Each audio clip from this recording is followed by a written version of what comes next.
Quickly let us go to the former chief minister ಮತ್ತು Lok Sabha candidate ಕೂಡ ಆಗಿರೋಂಥ ಹಾವೇರಿನಲ್ಲಿ ಬಸವರಾಜ ಬೊಮ್ಮಾಯಿ ಅವರು ಸಂಪರ್ಕದಲ್ಲಿ ಇದ್ದಂಗಿದೆ.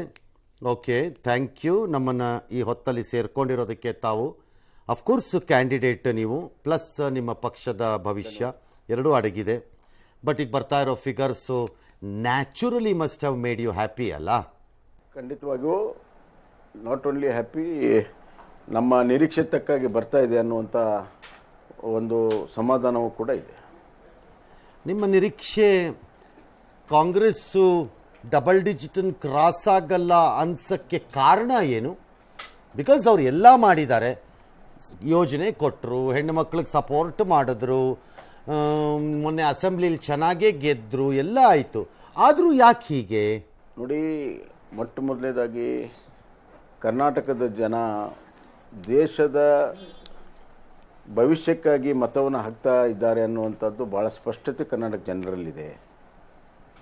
ರಾಷ್ಟ್ರ ಮಟ್ಟದಲ್ಲಿ ನರೇಂದ್ರ ಮೋದಿಯವರ ನಾಯಕತ್ವ ಇಡೀ ದೇಶ ಒಪ್ಪಿಕೊಂಡಿದೆ. ಅದರ ಎದುರಾಳಿ ಆಗಿ ನಿಲ್ಲುವಂಥ ಯಾವುದೇ ನಾಯಕತ್ವ ಕಾಂಗ್ರೆಸ್ ಪಕ್ಷಕ್ಕಾಗಲಿ ಅಥವಾ ಮಿತ್ರ ಪಕ್ಷಕ್ಕಿಲ್ಲ. ಇದು ನಂಬರ್ 1. ನಂಬರ್ 2, ಏನು ಒಂದು ವರ್ಷದ ದುರಾಳ್ತಾ ಇದೆ ಈ ಕಾಂಗ್ರೆಸ್ ಪಕ್ಷದ್ದು. ಅಭಿವೃದ್ಧಿ ಸಂಪೂರ್ಣವಾಗಿ ನಿಲ್ಲಿಸಿದ್ದಾರೆ, ಭ್ರಷ್ಟಾಚಾರ ಇದೆ. ಆಮೇಲೆ ಗ್ಯಾರಂಟಿಗಳು ಇವೆಲ್ಲ ಅರಬೆಂದ ಗ್ಯಾರಂಟಿಗಳಾಗಿದ್ದಾವೆ. ಯಾವುದೂ ಕೂಡ ಪೂರ್ಣ ಪ್ರಮಾಣದಲ್ಲಿ ಮುಟ್ಟಿಸೋದಕ್ಕೆ ವಿಫಲರಾಗಿದ್ದಾರೆ. ಭಾಳಷ್ಟು ಜನರಿಗೆ ಇದರಿಂದ ಹೊರಗಡೆ ಬಂದಿದ್ದಾರೆ.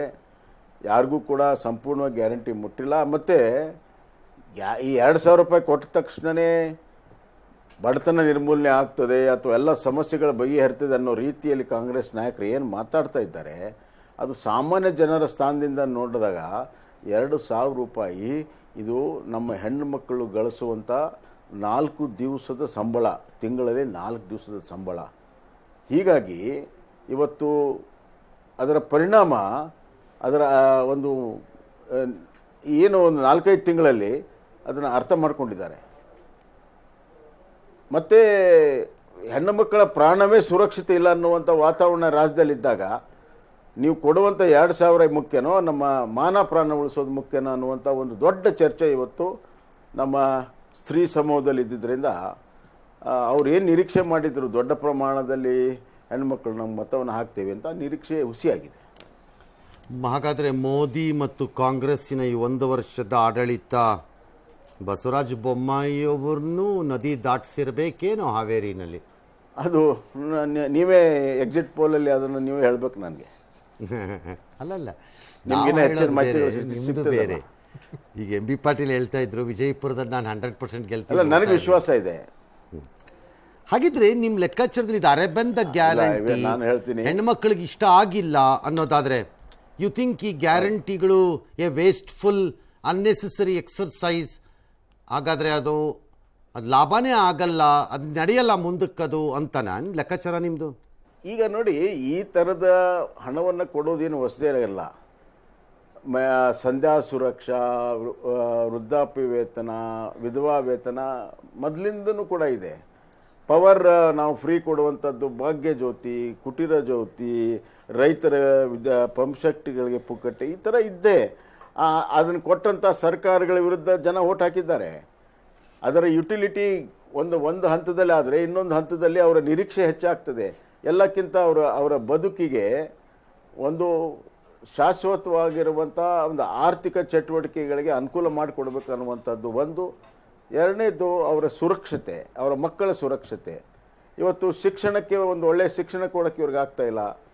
ಆರೋಗ್ಯ ಔಷಧಿಗಳಿಲ್ಲ ಆಸ್ಪತ್ರೆಯಲ್ಲಿ, ರಸ್ತೆಗಳಿಲ್ಲ, ರಸ್ತೆ ಗುಂಡಿಗಳು ಮುಚ್ತಾ ಇಲ್ಲ, ಬರಗಾಲ ಬಂದರೆ ಬಿಡುಕಾಸು ಕೊಟ್ಟಿಲ್ಲ.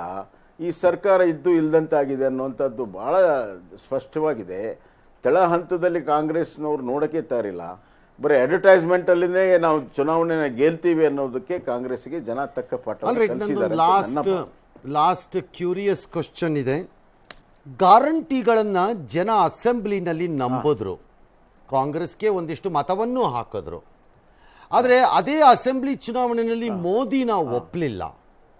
Look at that irony of it. In ಲೋಕಸಭಾಗೆ ಬಂದಾಗ ಮೋದಿಯನ್ನ ಒಪ್ತಾರೆ, ಗ್ಯಾರಂಟಿ ಇದ್ರೂ ಕಾಂಗ್ರೆಸ್ ವಿರುದ್ಧವಾಗಿ ಮತ ಕೊಡ್ತಾ ಇದ್ದಾರೆ.